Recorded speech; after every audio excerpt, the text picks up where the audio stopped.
сегодня темой нашей лекции будет музыкальная традиция народов Южного Кавказа и ее отражение в собрании Российского этнографического музея. Сначала мы обратимся, собственно, к тому, что такое Российский этнографический музей и как он формировался. Итак, собрание Российского этнографического музея, созданного в 1902 году, наш музей был создан именно в это время, но он был тогда создан как этнографический отдел Русского музея императора Александра III. Так вот, собрание нашего музея формировалось на основании концепции, которая была выработана еще в XIX веке крупнейшими представителями нашей науки, этнографии.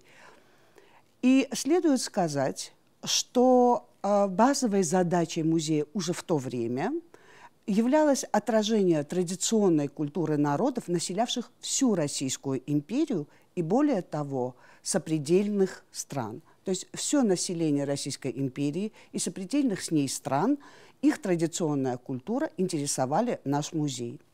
При формировании музейных коллекций был собран обширный вещевой и фотографический материал, который демонстрировал как повседневный быт, так и ритуально-праздничный аспект жизни различных этнических групп. Первые вещевые коллекции, собранные на Кавказе, кроме утвари, костюмных комплексов, религиозных атрибутов и других предметов, включали также музыкальные инструменты. Эти инструменты презентировали как сельскую, так и городскую музыкальную традицию региона. В настоящее время в фондах нашего музея хранится около 150 инструментов, именно относящихся к народам Южного Кавказа, основная группа которых относится к коллекциям первой половины XX века. Я бы хотела обратиться буквально в двух словах к тем людям, которые формировали наши коллекции, которые привозили эти вещи в наш музей. Среди собирателей, включавших в свои коллекции музыкальные инструменты, представлены известнейшие знатоки края, которые сотрудничали с нашим музеем в эти годы, в начале XX века. Среди них автор знаменитых кратких очерков кустарных промыслов Кавказа Артемий Степанович Пиралов, прекрасно известный в Абхазии, археолог, востоковед Сумбат Вартанович Тель-Аветисян, учитель Тифлисской гимназии Иосиф Джангирович Мелик Шахназаров, востоковед, этнограф Ашхарбек Андреевич Лурис Мелик Калантар, а также этнограф, фольклорист Александр Казимирович Сершпутовский и археолог, этнограф-кавказовед Глеб Анатольевич Бонч-Осмоловский. Все эти люди в своих коллекциях собрали также и музыкальные инструменты, как в культурно-этнически однородных областях, так и в полиэтнических регионах и, самое главное, в городах, которые тоже были поликультурными и поликонфессиональными в нашем регионе Кавказа. Кроме наших собирателей, именно которые сотрудничали с нашим музеем, современные наши фонды хранят также коллекции, которые были переданы нашему музею в 1948 году из собрания Музея народов СССР, который тогда существовал в Москве. Видное место среди собирателей этого музея, Московского музея, видное место занимали такие собиратели, как Куфтин, Шиллинг, которые в 20-30-х годах собрали в нашем регионе коллекции как на Северном Кавказе, так и на Южном Кавказе. Следует также отдельно отметить небольшую, но очень значимую коллекцию армянских музыкальных инструментов, которую собрал известный знаток традиционной культуры и фольклора, секретарь музыкально-этнографической комиссии Императорского общества любителей естествознания, антропологии и этнографии Московского университета Александр Леонтьевич Маслов. Он передал в 2015 году свою коллекцию в Дашковский музей, а в 1948 году, как я уже отметила, эти вещи перешли в Российский этнографический музей. И, наконец, мы не можем не отметить наших коллег, непосредственных предшественников, работавших в советское время в нашем музее и собравших коллекцию музыкальных инструментов. Среди них Эльга Григорьевна Торчинская, собравшая в 1970-х годах коллекцию музыкальных инструментов в городах Шамхор и Баку, а также Александр Михайлович Бьянки, который приобрел традиционные инструменты в 1980-х годах во время своей экспедиции в Ростов-на-Дону и сопредельные села. В настоящее время фонды музыкальной кладовой также пополняются благодаря экспедиционным привозам сотрудников отдела Кавказа. То есть мы продолжаем тот путь, который был основан нашими предшественниками.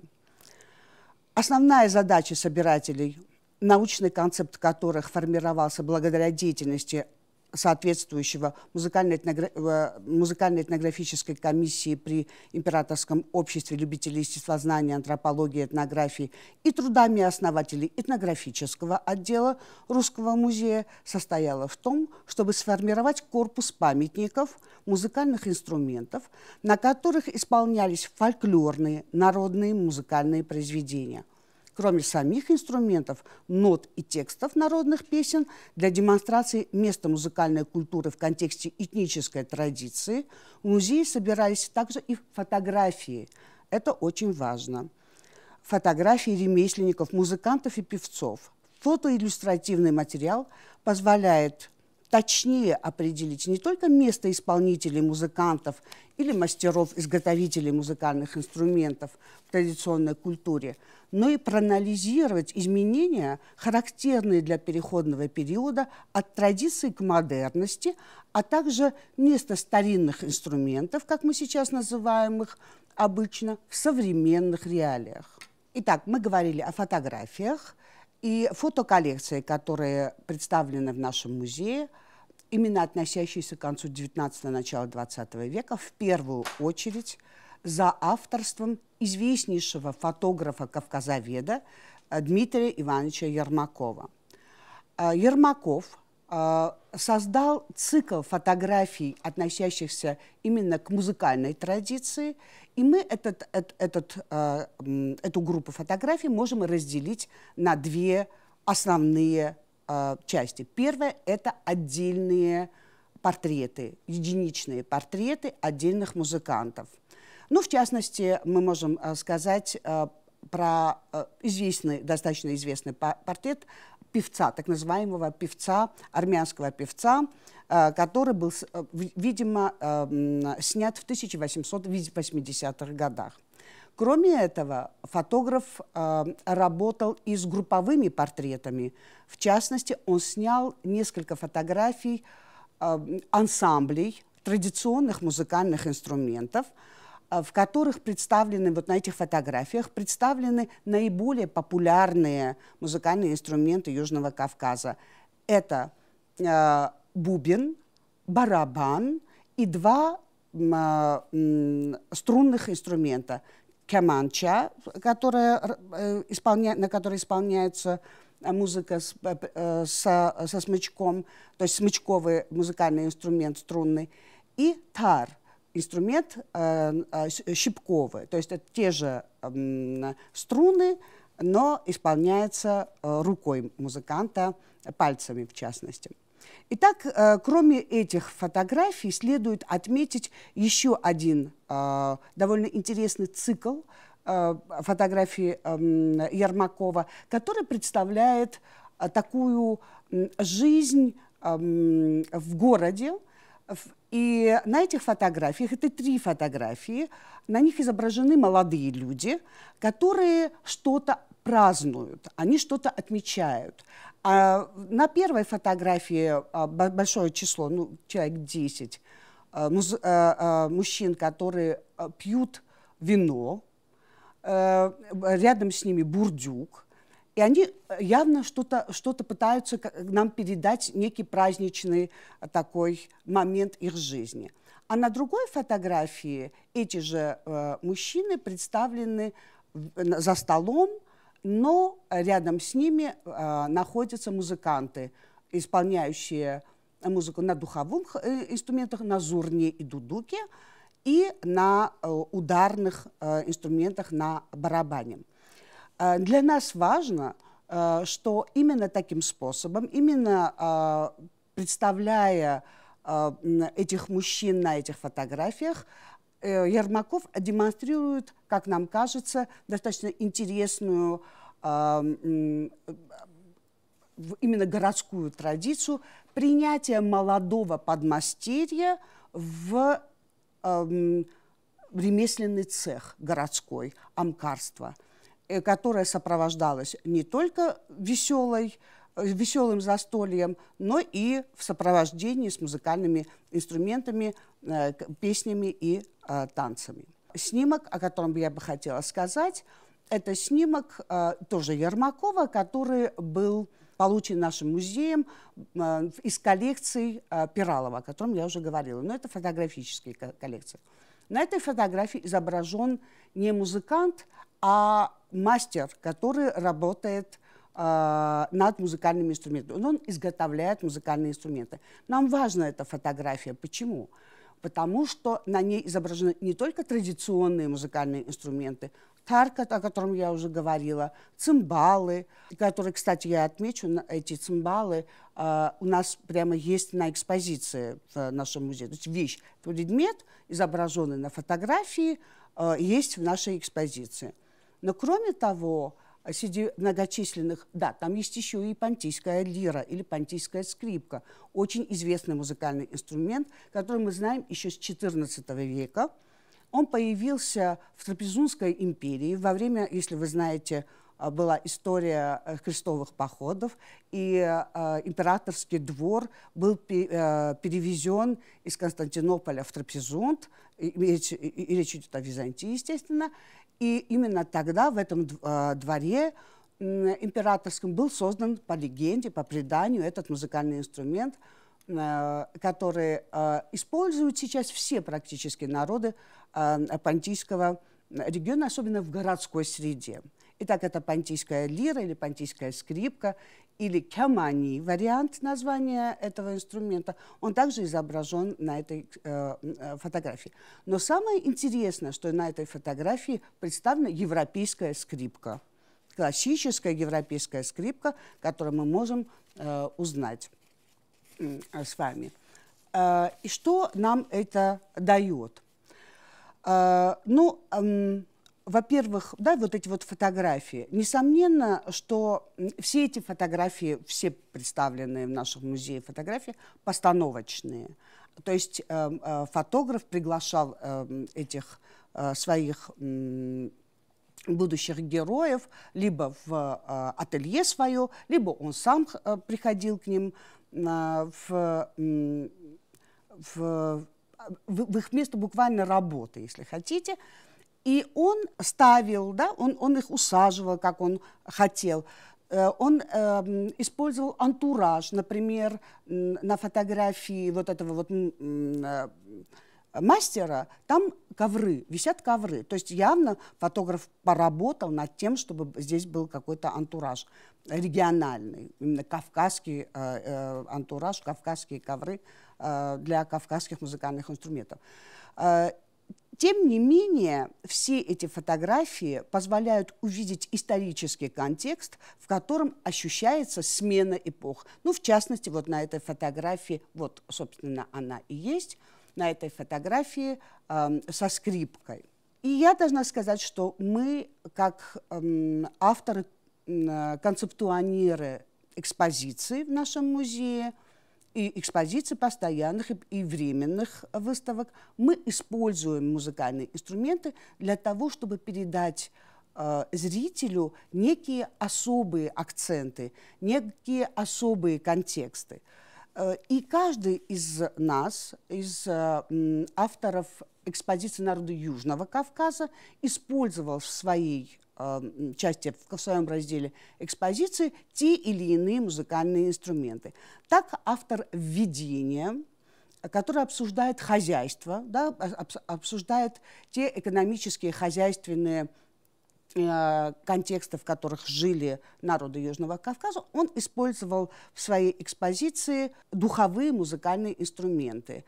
Я сейчас не буду пытаться назвать ни абхазскую флейту, ни персидскую флейту, которая там представлена, ни курдскую флейту и не талышскую флейту, но они все 4 флейты представлены на экспозиции во введении. Таким образом, автор этого раздела попытался именно музыкальными инструментами разных народов расширить тему такой деятельности, как скотоводство, животноводство и пастуший быт. Да, вот как пастух отдыхал, когда он был в горах и пас свои стада. Следующим примером я предлагаю рассмотреть еще один раздел нашей экспозиции под названием, то есть он монографический, не в целом, не обсуждающий некие общие концепты, а более конкретный.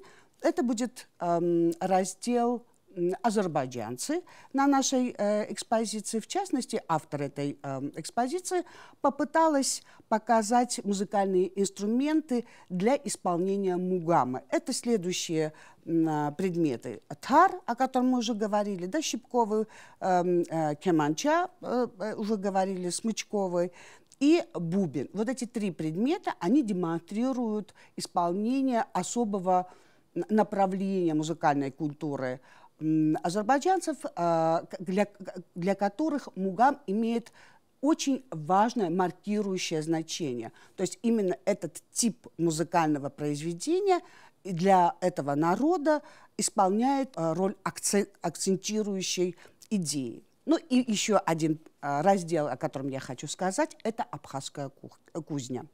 Итак, абхазская кузня – это небольшой, но очень впечатляющий раздел на нашей экспозиции, в котором представлено несколько сакральных предметов.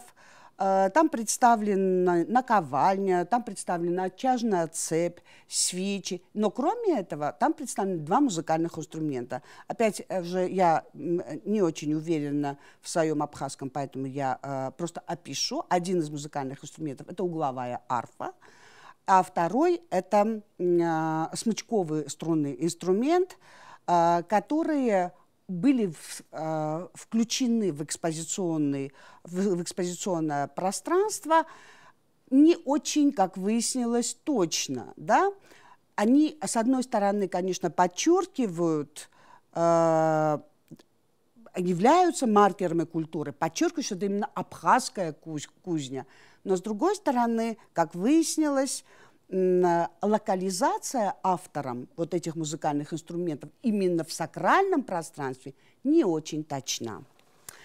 Ну и, наконец, я хочу буквально пару слов сказать о том, что кроме, уже я это сказала, повторюсь просто, кроме постоянных экспозиций у нас существуют временные выставки, на которых мы различными музыкальными инструментами пытаемся показать то движение, то изменение историческое, хронологическое изменение, которое на наших глазах, ну, на глазах исследователя, происходило в этом регионе в конце XIX – начале XX века.